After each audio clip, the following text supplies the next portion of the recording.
Hello friends, welcome to the TN bankers YouTube channel. RRB PO மெயின்ஸுக்கான result எப்போ sir வரும்? அப்படிங்கிற doubt நெறைய பேர் கேட்டுக்கிட்டே இருந்தீங்க. இதுக்கு முன்னாடி நடந்த ஆர்ஆர்பி பிஓ எக்ஸாம்ஸ்லலாம் ரிசல்ட் எந்த டேட்ல வந்துச்சு அப்படின்னு பார்த்தீங்க அப்படின்னா, எக்ஸாம் கண்டக்ட் பண்ணதுலேருந்து 14 டூ 15 டேஸ்க்கு கேப்ல நமக்கு ரிசல்ட் வந்திருக்கு.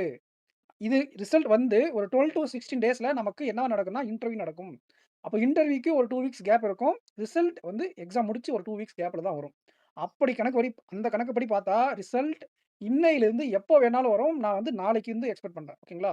இந்த டியூஸ்டேலேருந்து கண்டிப்பா சாட்டர்டேக்குள்ள நமக்கு ஆர்ஆர்பி, பிஓ மெயின்ஸ்க்கான ரிசல்ட் டெஃபினட்டா வந்துரும். அதற்கான கட் ஆஃப் வீடியோ, எவ்வளோ மார்க் எடுத்தா சேஃப், எப்படி பிரிப்பேர் பண்ணணும் எல்லாத்தையும் நான் அப்டேட் பண்ணியிருக்கேன். அந்த தனி வீடியோவுடைய லிங்க்கையும் கமெண்ட் செக்ஷன்ல குடுக்குறேன். போய் பார்த்துக்கோங்க. இப்ப நம்ம என்ன பண்ண போறோம்னா, ஆர்ஆர்பி கிளர்க் ரொம்ப முக்கியம் இல்லையா? அந்த எக்ஸாமுக்கு தேவையான கோடிங், டிகோடிங் 2 டைப்ல இப்ப நான் உங்களுக்கு சால்வ் பண்ணி காட்ட போறேன். ஓகேங்களா? ஒண்ணு கன்வென்ஷனல் மெத்தட். இன்னொன்னு வந்து அது 2மே ஷார்ட்கட் தான். 2 டிஃபரண்ட் டைப்ல உங்களுக்கு டீச் பண்ண போறேன். உங்களுக்கு எது வேகமா இருக்கோ, அதுல நீங்க சால்வ் பண்ணி பாருங்க. அண்ட் இதுக்கு முன்னாடி குடுத்த பசில், சீட்டிங் அரேஞ்ச்மென்ட் எல்லாமே நமக்கு எக்ஸாக்ட் எக்ஸாம் லெவல்ல வந்த கொஸ்டின். கண்டிப்பா பார்க்காதவங்க போய் அட்லீஸ்ட் சால்வ் பண்ணி பார்த்துருங்க. அப்புறம் எக்ஸாம் பாயிண்ட் ஆஃப் வியூ தெரியாம ஆர் லெவல் கொஸ்டினே பிராக்டிஸ் பண்ணிட்டு எக்ஸாம் போய் போறீங்க. எல்லாமே நம்ம கொண்டு வந்து போறோம். இதுவும் ப்ரீவியஸ் இயர்ல கேட்ட கொஸ்டின் தான். சரி. இதுல 5 கொஸ்டின் இருக்கு. இதுல டிஃபிகல்ட்டா நீங்க ஃபீல் பண்ணக்கூடிய கொஸ்டின எப்படி ஈஸியா சால்வ் பண்ணலாம் அப்படிங்கிறத நான் உங்களுக்கு டீச் பண்ண போறேன். இந்த மாரி குடுத்துருவாங்க. ஆல்ரெடி ஒரு 2 லெட்டர்ஸ்க்கு, அதாவது 2 வேர்ட்ஸ்க்கு இதுதான் கோடு அப்படிங்கிற மாரி அவங்களே குடுத்துருவாங்க. அண்ட் ஆல் டிஸ்கிரிமினேஷன் அப்படின்ட்டு 2 வேர்டுக்கான கோடு என்னன்னு கேட்குறாங்க. இதுல என்ன லாஜிக் இருக்கும் அப்படின்னு பார்த்தீங்கன்னா, சில நேரங்களில் இங்க இருக்கக்கூடிய வேர்ட்ஸ்க்கு 2 கோடு இருக்கும்.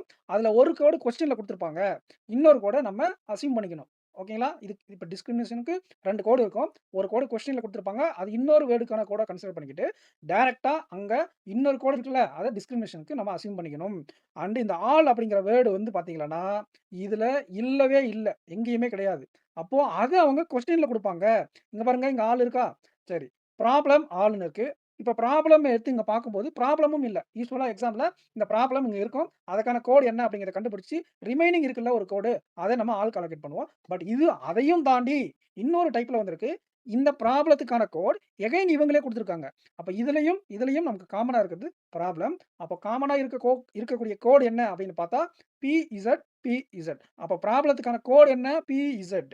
அப்ப ஆளுக்கான கோட் என்னவா இருக்கும்? டெஃபினட்டா இன்னொரு கோடான சிஎன் தான். அப்போ நம்ம ஆளுக்கான கோட் என்ன பண்ணிக்கலாம்? சிஎன் அப்படின்னு மார்க் பண்ணிக்கலாம்.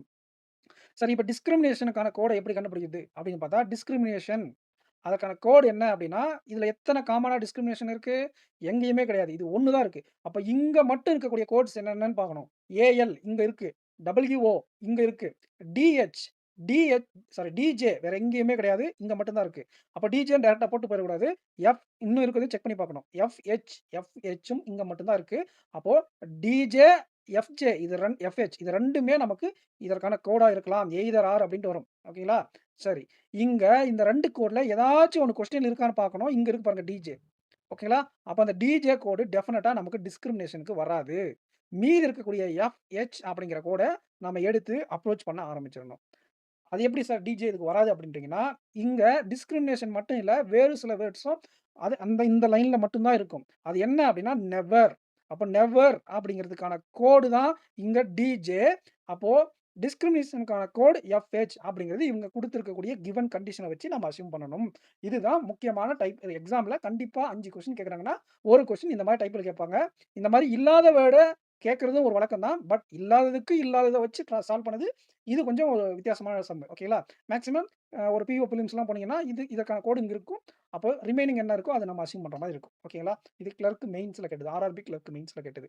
அப்போ ஆல் டிஸ்கிரிமினேஷனுக்கான கோட் என்ன? சிஎன்எஃப்ஹெச். சிஎன்எஃப்ஹெச் தான் இதற்கான ஆன்ஸர். ஓகேங்களா? இப்ப கொஸ்டின் நம்பர் 1க்குள்ள போலாம். பீஸ்ஃபுல் அப்படிங்கிற வேர்டுக்கான கோட் என்னன்னு கேட்கறாங்க. நம்ம எல்லாத்தையும் கண்டுபிடிக்க கூடாது. பீஸ்ஃபுல் அப்படிங்கிற வேர்ட மட்டும் பாருங்க. பீஸ்ஃபுல். சூப்பர். ஓகேங்களா? இந்த 2 இடத்துலயும் காமனா இருக்கா? அப்போ இந்த 2 லைன்ல காமனா இருக்கக்கூடிய கோடு என்ன? ஒய்டி இருக்கா? இல்ல. எம்இசட் இருக்கா? இல்ல. எக்ஸ்என் இருக்கா? இல்ல. பிக்யூ 2 இடத்துலயும் காமனா இருக்கா? அப்போ பீஸ்ஃபுல்லுக்கான கோடு என்ன? பிக்யூ. இந்த கேனாட் பி டிட்டர்மைன்ட் எப்போ வரும்னா, இதுக்கு 2 கோடு இருக்கு. அதுக்கு எதிரா குடுக்கலன்னா, கேனாட் பி டிட்டர்மைன்ட் வரும். இங்க ஒரே கோடு தான் இருக்கு. ஓகேங்களா? ரைட். அடுத்து வாட் மே பி த இந்த 3 லெட்டர் இருக்கு இல்லையா? இது வந்து எக்ஸாம்ல சில பேருக்கு டைம் கன்சியூமிங் ஆகும். யாருக்கு அப்படின்னு பார்த்தா, இத வேகமா கோட் கண்டுபிடிக்க தெரியாதவங்களுக்கு கண்டிப்பா டைம் கன்சியூமிங் ஆகும். அதுக்கு என்ன பண்ணணும் அப்டின்னா, வேகமா நம்ம பார்த்து பார்த்தே சால்வ் பண்ண கத்துக்கணும். இல்ல அப்டின்னா, இன்னொரு மெத்தட் நான் உங்களுக்கு டீச் பண்றேன். அதுல வேகமா எடுத்து எழுதி பழக கத்துக்கணும். ஓகேங்களா? ரைட். இப்ப நான் என்ன பண்ணணும்னா, டக்குனு ஐஇ அப்டின்னு எடுத்து எழுதிட்டு, அதுக்கான கோட் எடுத்து எழுதலாமா? ஐஇ இங்க இருக்கு. வேற எங்கேயாச்சும் ஐஇ இருக்கா? இல்ல. ரெக்வயர்டு அப்படிங்கிறது வரலாம். ரெக்வயர்ட் அப்படிங்கிறது வரலாமா? வேற எங்கேயுமே ரெக்கார்ட் இல்ல. ஃபார் இங்க இருக்கு. பீஸ்ஃபுல் இங்க இருக்கு. லைஃப் ஸ்டைல் இங்க இருக்கு. அப்ப ரெக்வயர்ட் அப்படிங்கிறது தான் இதற்கான கோடு. ஒய்டி எடுத்து எழுதுங்க. ஒய்டிக்கான கோடு என்னவா இருக்கும்? ஒய்டி எங்க இருக்குன்னு பாருங்க. இங்க இருக்கு, இங்க இருக்கு. 2 லைன்ல காமனா இருக்கு. இது 2த்துலயும் காமனா இருக்கிறது என்ன? நெசசிட்டி. வேற கிரேட், ஃபெய்த்ஃபுல் எதுவுமே கிடையாது. நெசசிட்டி தான் இதுக்கான ஆன்சர். ரைட். இன்னொன்னு இருக்கக்கூடிய எம்இசட்க்கு மேபி 2 கோடு வரலாம். அதனால தாங்க எய்தர் ஏ ஆர் சின்னு இருக்கு. ஓகேங்களா? எய்தர் ஏ ஆர் சின்னு இருக்கா? எம்இசட் எங்க இருக்கு? இங்க இருக்கு பாருங்க. இதுல மட்டும் இருக்கக்கூடியது. இந்த லைன்ல மட்டும் இருக்கக்கூடியது பாருங்க. நெசசரி ஆல்ரெடி பார்த்துட்டோம் வராது. பீஸ்ஃபுல் இங்க இருக்கு, இங்க இருக்கு. அதுவும் வராது. அப்போ ஃபெய்த்ஃபுல் வேற எங்கேயாச்சும் இருக்கா? இல்ல. கிரேட் இல்ல. அப்போ கிரேட் ஆர் ஃபெய்த். இது 2த்துல ஏதாச்சும் ஒரு கோடு. இப்போ ஆன்சர்ல இந்த 3 கோடு இருந்தா ஒரு ஆன்சர். அப்படி இல்லன்னா இந்த 3 கோடு ரெக்வயர்ட், நெசசிட்டி, ஃபெய்த்ஃபுல் இருந்தா இன்னொரு கோடு. அப்போ 2 ஆப்ஷன் வரும். இது 2மே ஏ அண்ட் சில இருக்கு பாருங்க. ஒண்ணுத்துல கிரேட் இருக்கு. இன்னொன்னுத்துல ஃபெய்த்ஃபுல்னு இருக்கு. அந்த நெசசிட்டி ரெக்வயர்ட்ன்றது காமனா வந்துரும். ஆனா அது ஃபிக்ஸ்டு கோடு. இது மட்டும் தான் எய்தர் ஏ ஆர் சில மாறி மாறி வரும். இதுவும் வரலாம், இதுவும் வரலாம். இந்த 3 காம்போ அப்படி இல்லன்னா இந்த 3 காம்போ அப்படிங்கிறது தான் இதுக்கான மீனிங். ஒருவேள அவங்க எய்தர் ஏ ஆர் சி குடுக்கல அப்படின்னா, கேனாட் பி டிட்டர்மைன்ட்ன்னு குடுத்திருப்பாங்க. அத நம்ம ஆன்ஸரா போடலாம். இல்ல சார் அப்படின்னா, இங்க மேபின்னு தானே சொல்லியிருக்காங்க. மேபி அப்படின்னு சொல்லியிருக்கிறதுனால, குட் பி பாசிபிள் தான். இதுல ஏதான ஒண்ணு இல்லாம, இப்ப இது குடுக்காம இருக்காங்கன்னு வச்சுக்கங்களேன். இத நம்ம ஆன்ஸரா எடுத்துக்கலாம். மேபின்னு தான் சொல்லியிருக்காங்க. மேபின்னா பாசிபிலிட்டி. அப்ப இது 2 தான் பாசிபிள். அது பாசிபிள்ல எது ஆன்ஸர் இருந்தாலும் ரைட் தான். ஒருவேளை இது குடுக்காம இத மட்டும் குடுத்துருக்காங்கன்னா, இங்க மேபின்னு இருந்தா correct. What is the code for அப்படின்னு கேட்டிருந்தா, கண்டிப்பா டெஃபினட்டா இதுவும் ஆர் இது அப்படிங்கிறது தான் கரெக்ட்டு. மேபின்றதுனால இது இருந்தாலும் கரெக்ட், இது இருந்தாலும் correct. Either A or C அப்படிங்கிறதும் கரெக்ட். ஓகேங்களா? ஸோ இந்த கொஸ்டின்க்கான answer either A or C. ஓகேங்களா? மேபின்னு கேட்காம கேட்டா, எய்தர் ஏ ஆர் சி அப்படி இல்லன்னா கேனாட் பி டிட்டர்மைன்ட். மேபின்னு கேட்டுக்கிறதுனால எய்தர் ஏ குடுத்திருந்தாலும் கரெக்ட், சி குடுத்திருந்தாலும் கரெக்ட். ஓகேங்களா? ரைட். இப்ப நம்ம அடுத்த கொஸ்டின்குள்ள போலாம். இத நான் உங்களுக்கு டீச் பண்ணியிருந்தேன். ரைட். இப்ப 4த் கொஸ்டின். WOAL இதற்கான வேர்ட்ஸ் என்னன்னு கேட்குறாங்க. இது கோட்ஸ். இந்த கோட்ஸ்க்கான வேர்ட் கேட்குறாங்க. WO இங்க இருக்கு, இங்க இருக்கு. அப்ப காமனா எந்த இடத்துல இருக்கும்? காமனா இந்த 2 லைன் என்ன இருக்கு? நெவர், ஃபார் இருக்கு. ஃபார். எனி டிஸ்கிரிமினேஷன் இங்க எதுவுமே இல்ல. ரைட். அப்போ எனி அப்படிங்கிறது ஃபார் அப்படிங்கிறது WOக்கான கோட். ALக்கான கோட் பார்க்கலாமா? இங்க AL இருக்கு. வேற எங்க AL இருக்கு? இங்க இருக்கு. அப்போ 2ண்ட் அண்ட் 3ர்ட் லைன்ல காமனா இருக்கிறது நெவர் இல்ல. எனி எனி எனி காமனா இருக்கு. டிஸ்கிரிமினேஷன் இங்க இருக்கா? இல்ல. அப்ப காமனா இருக்கிறது எனி மட்டும் தான். ஃபார் எனி ஃபார் எப்படி இருந்தாலும் ஓகே தான். எனி ஃபார் தான் இதற்கான ஆன்சர். ஸோ இதே மெத்தட்ல நீங்க டைரக்ட்டா பார்த்து இந்த லைஃப் ஸ்டைல் அப்படிங்கிற கொஸ்டின்க்கான ஆன்சர் என்ன அப்படிங்கிறத கமெண்ட் செக்ஷன்ல கமெண்ட் பண்ணுங்க.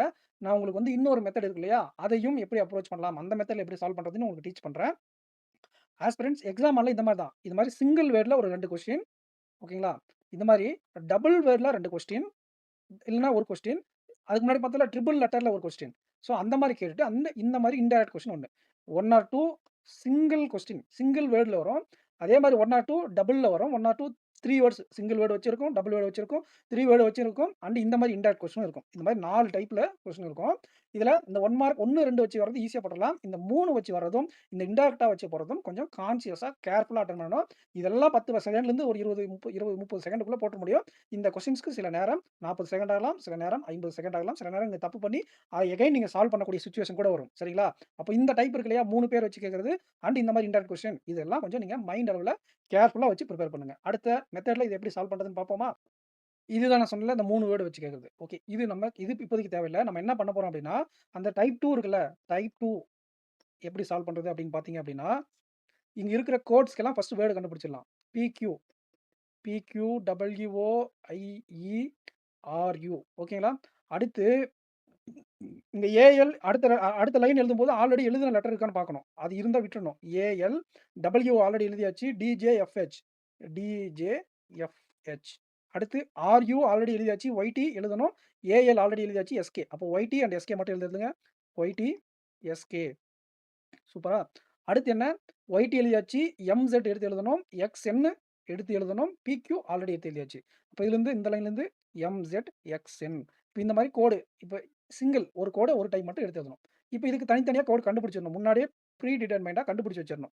ஓகேங்களா? இதுக்கு ஒரு 2 மினிட்ஸ் ஆகும். இந்த மாரி எடுத்து எழுதி இந்த கோட்ஸ் எல்லாம் கண்டுபிடிக்க 2 மினிட்ஸ் ஆகும். பட் அந்த செப்பரேட் கொஸ்டின்ஸ டக்கு டக்கு டக்குன்னு 10 செகண்ட்ல சால்வ் பண்ணி 10 செகண்ட் 5 செகண்ட்ல போட்டுறலாம். இப்ப பாருங்க பிக்யூ. பிக்யூ எங்கெங்க இருக்கு? அப்படின்னு பார்த்தா ஃபர்ஸ்ட் அண்ட் லாஸ்ட்ல இருக்கு. அப்ப ஃபர்ஸ்ட் அண்ட் லாஸ்ட்ல என்ன காமனா இருக்கு? Peaceful, peaceful. அப்போ பிக்யூக்கான கோட் பீஸ்ஃபுல் அப்படின்னு எடுத்து எழுதணும். அதுக்கப்புறம் டபிள்யூஓ. டபிள்யூஓ இங்க இருக்கு. டபிள்யூஓ இங்க இருக்கு. இது 2லயும் காமனா இருக்கிறது என்ன? ஃபார். அப்போ ஃபார் எடுத்து இங்க எழுதுங்க. அடுத்து ஐஇ. ஐஇ எங்க இருக்கு? இங்க இருக்கு. அங்க மட்டும் தான் இருக்கு. அப்போ அங்க மட்டும் இருக்கக்கூடியது ரெக்வயர்டு. அப்போ ரெக்வயர்டு. ஆர்யூ. ஆர்யூ எங்க இருக்கு? பாருங்க. இங்க இருக்கு. ஓகே. அங்க மட்டும் தான் இருக்கா? இங்கேயும் இருக்கு. ஃபர்ஸ்ட் லைன்ல இருக்கு. அப்போ ஃபர்ஸ்ட் லைன்ல எது காமனா இருக்குது என்ன? Life style. லைஃப் ஸ்டைல் எடுத்து எழுதுங்க. ஓகேங்களா? ஸோ, இப்படி எல்லாத்துக்குமே நம்ம கோட் எடுத்து எழுதிறணும். எடுத்து எழுதிட்டு, அவங்க என்னென்ன கேட்கறாங்களோ, அத டக்கு டக்கு டக்குன்னு ஆன்ஸர் பண்ணிறணும். ஓகேங்களா? ஸோ, இப்ப நான் உங்களுக்கு இப்ப எழுதணும்ல, அந்த மாரி எல்லாத்தையும் எடுத்து எழுதிருங்க. எழுதிட்டு, இப்ப பாருங்க இந்த கொஸ்டின்ல என்ன கேட்கறாங்க? பீஸ்ஃபுல் கேட்கறாங்களா? பீஸ்ஃபுல். பீஸ்ஃபுல்லுக்கான கோட் என்ன? பிக்யூ. அப்படியே ஆன்ஸர் பண்ணிட்டு போயிடலாம். ஸோ, இது வந்து இன்னொரு டைப். ஓகேங்களா? ஸோ, நான் ஃபர்ஸ்ட் டைப்ல தான் அதிகமா பிராக்டிஸ் பண்ணியிருக்கேன். ஒருவேளை நீங்க இந்த டைப் 2ல பிராக்டிஸ் பண்ணி, இத நீங்க மாஸ்டர் பண்ணணும் அப்படின்னு நீங்க நினைச்சீங்க அப்படின்னா, இதுக்கு என்ன பண்ணணும் அப்படின்னா, சும்மா இருக்கும் போதெல்லாம் எடுத்து எடுத்து இந்த மாரி வேர்ட்ஸ் எடுத்து எழுதி அதுக்கான கோட எடுத்து எடுத்து எழுதி பழகணும். இத வந்து எவ்வளவுக்கு எவ்வளவு குயிக்கா நீங்க இந்த கோட்ஸ் எடுத்து எழுதி பழகுறீங்களோ, இதுல இன்னொரு பெனிஃபிட் என்ன இருக்குன்னா பாருங்க, இப்ப ஏஎல் பாருங்களேன். ஏஎல் இருக்கா? அ ஏஎல் எங்கெங்க இருக்கு? இங்கேயும், இங்கேயும். 2ண்ட் அண்ட் 3ர்ட்ல இருக்கு. 2ண்ட் அண்ட் 3ர்ட்ல இருக்கக்கூடியது என்ன? அ நெவர் இல்ல, ஃபார் இல்ல, எனி இல்ல, டிஸ்கிரிமினேஷன். பாருங்க நல்லா பாருங்க. லைஃப் ஸ்டைல், நெவர் ஒரே செகண்ட் இருங்க. ஏஎல் இங்கேயும் இங்கேயும் காமனா இருக்கு. Happiness, necessity, life style, any. இங்க மார்க் பண்ணதுனால அது டக்குன்னு வர மாட்டேங்குது. Any, any. ஓகேங்களா? ரைட். அடுத்து டிஜே. டிஜே பாருங்க. டிஜே எங்க இருக்கு? உங்களுக்கு இங்க இருக்கு. இதுல மட்டும் தான் இருக்கு. ஓகேங்களா? அதே மாரி எஃப்ஹெச் இதுல மட்டும் தான் இருக்கு. நம்ம பார்த்தோம்ல. அப்ப அந்த 2மே வரும். டிஜேக்கு ஃபர்ஸ்ட் பாருங்க. இதுல மட்டும் இருக்கக்கூடிய டிஸ்கிரிமினேஷன், எனி, எனி வராது, ஃபார் வராது. Never discrimination. அப்போ நெவர் டிஸ்கிரிமினேஷன். இதுக்கும் நெவர் டிஸ்கிரிமினேஷன். இப்படி எடுத்து எழுதிக்கணும். அப்புறம் ஒய்டி. ஒய்டி பாருங்க எங்கெங்க இருக்கு? இங்கேயும், இங்கேயும் காமனா இருக்கு. அப்ப இதுக்கு ஃபர்ஸ்ட்க்கும், செகண்ட்க்கும் காமனா இருக்கிறது என்ன? நெசசிட்டி. இப்போ நெசசிட்டி எடுத்து இங்க எழுதுங்க. ஓகேங்களா? YT, YT, necessity, necessity. அடுத்து எஸ்கே. எஸ்கே எங்க இருக்கு? இங்க இருக்கு. அதுக்கப்புறம் அங்க மட்டும் தான் இருக்கு. அப்போ ஹேப்பினஸ் மட்டும் தான் நம்ம இன்னும் பார்க்கல. அப்போ எஸ்கேக்கு ஹேப்பினஸ். எம்செட் அண்ட் எக்ஸ்என். எம்செட் அண்ட் எக்ஸ்என் வேற எங்கேயுமே இல்ல. இந்த 2 லைன்ல மட்டும் தான் இருக்கு. அப்போ இந்த 2 மட்டும் இருக்கிறது கிரேட் அண்ட் ஃபெய்த்ஃபுல். கிரேட் இப்படி எழுதிக்கணும். Great and faithful. அதே மாரி இங்கேயும் கிரேட் அண்ட் ஃபெய்த்ஃபுல். சரிங்க சார். இப்ப இத நான் 2 நிமிஷம் இல்ல 2 1/2 நிமிஷம் எடுத்து எழுதிட்டேன் எல்லாத்தையும். இத நம்ம எவ்வளவுக்கு எவ்வளவு வேகமா எடுத்து எழுதி பழகுறோமோ, அவ்வளவுக்கு அவ்வளவு வேகமா பிராக்டிஸ் பண்ற அளவுக்கு வந்துரும். ஓகேங்களா? இல்ல இன்னொரு மெத்தட்ல பிராக்டிஸ் பண்ணாலும் அதுவும் சீக்கிரமா போட்டுறலாம். எதுல நீங்க பிராக்டிஸ் பண்றீங்களோ எக்ஸாம் ஹால்ல அத போய் ட்ரை பண்ணணும். இந்த மெத்தட்ல பிராக்டிஸ் பண்ணிட்டு போய் அந்த மெத்தட்ல ட்ரை பண்ணக்கூடாது. அந்த மெத்தட்ல பிராக்டிஸ் பண்ணிட்டு இந்த மெத்தட்ல வந்து எக்ஸாம் ஹால்ல ட்ரை பண்ணக்கூடாது. வித்தியாசமா பண்ணுவாங்க சில பேரு. இங்க ஒரு மாதிரி பிராக்டிஸ் பண்ணியிருப்பாங்க. எக்ஸாம்ல போய் ரிவர்ஸ்ல வேற ஒரு மெத்தட்ல போட்டு வந்துருவாங்க. டைம் கண்டிப்பா அதிகமா எடுக்கும். எதுல நீங்க பிராக்டிஸ் பண்றீங்களோ அதுல தான் பண்ணணும். சரி ஐஇ டக்குனு எழுதுங்க ரெக்வயர்ட். அதுக்கப்புறம் ஒய்டி. ஒய்டியோட கோட் என்ன? பாருங்க டக்குனு எங்க இருக்கு? நெசசிட்டி. அடுத்து எம்செட். எம்செட்டோட code great or faithful. Required necessity great. Required necessity great இங்க இருக்கு. ரெக்வயர்ட் நெசசிட்டி ஆர் ஃபெய்த்ஃபுல் இருக்குல்ல. Required necessity faithful. டக்குனு. இதையும் பார்க்கறதுக்கு எவ்வளோ நேரம் ஆகும்? இதுக்கு ஒரு 3 செகண்ட், இதுக்கு ஒரு 3 செகண்ட். மொத்தமே 6 செகண்ட்ல இந்த கொஸ்டின்க்கான ஆன்ஸர முடிச்சுட்டு நெக்ஸ்ட் குடுத்து போறதுக்கு ஒரு 3 செகண்ட். ஒரு 10லிருந்து 15 செகண்டுக்குள்ள ஒவ்வொரு கொஸ்டினுமே நம்ம முடிச்சிடலாம். இதுக்கு 2 நிமிஷம், 5, 15, 75 செகண்ட். ஸோ ஒரு 3 1/2 நிமிஷத்துல 4 நிமிஷத்துல இந்த 5 கொஸ்டினுமே நம்ம முடிச்சிடலாம். அதே மாரி நீங்க அந்த மெத்தட்ல நீங்க பிராக்டிஸ் பண்ணாலும் அதே 4 நிமிஷம் தான் பிடிக்கும். எந்த மெத்தட்ல நீங்க ஃபாலோ பண்ணாலும் அதே ஸ்பீடா பிராக்டிஸ் பண்ணணும். ரிப்பீட்டடா பிராக்டிஸ் பண்ண உங்களுக்கு ஸ்பீட் அதிகமா இருக்கும். ஓகேங்களா? உதாரணத்துக்கு பாருங்க. இப்போ இங்க WOAL இருக்குல்ல. அதுக்கான கோட் இப்ப கேட்கறாங்க. ஓகேங்களா? WOAL. இப்போ நீங்க WOALன்னா ஃபர்ஸ்ட் பார்த்த மெத்தட்ல கண்டுபிடிக்கணும். கண்டுபிடிக்கிறதுக்கு ஒவ்வொன்னுக்கும் 10 செகண்ட் ஆகும். இப்ப இங்க எழுதி வச்சிருப்பீங்க. இப்ப WO எங்க இருக்கு? இங்க இருக்கு. AL எங்க இருக்கு? இங்க இருக்கு. எனி ஃபார் இது ஒரு 5 செகண்ட்ல முடிச்சிடும். இத நீங்க கண்டுபிடிச்சீங்கன்னா 20 செகண்ட் ஆகும். அந்த 15 செகண்ட் 5 கொஸ்டினுக்கு 15 கொஸ்டின் செகண்ட் சேவ் பண்றோம்ல, அத மொத்தமா எடுத்து எழுதும்போது அந்த டைம் இன்வெஸ்ட்மென்ட் பண்ணிக்கிறோம் இந்த டைப் 2ல.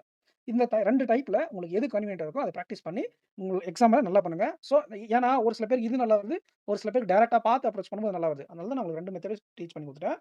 ஸோ இந்த வீடியோ உங்களுக்கு யூஸ்ஃபுல்லா இருந்தா வீடியோக்கு லைக் பண்ணிக்கோங்க. சேனல சப்ஸ்கிரைப் பண்ணிக்கோங்க. அண்ட் இந்த மெத்தட் இல்லன்னா அந்த மெத்தட் ஏதோ ஒரு மெத்தட சால்வ் பண்ணிட்டு இந்த கடைசி கொஸ்டினுக்கான ஆன்ஸர் என்ன அப்படிங்கிறத மட்டும் நீங்க கமெண்ட் செக்ஷன்ல கமெண்ட் பண்ணிட்டு போயிருங்க. இதுக்கு முன்னாடி குடுத்த வீடியோஸ் எல்லாம் பார்க்காதவங்க போய் பார்த்துருங்க. Exam level question. இதெல்லாம் போன வருஷம் கேட்ட கொஸ்டின தான் நான் கொண்டு வரேன். ஓகேங்களா? ஸோ நெக்ஸ்ட் வீடியோல மீட் பண்ணலாம் ஃபிரெண்ட்ஸ். Thank you. அண்ட் நம்ம சேனல சப்ஸ்கிரைப் பண்ணாதவங்க சப்ஸ்கிரைப் பண்ணிட்டு உங்க ஃபிரெண்ட்ஸ்க்கு நம்ம டிஎன் பேங்கர்ஸ் சேனல ஷேர் பண்ணுங்க. Thank you.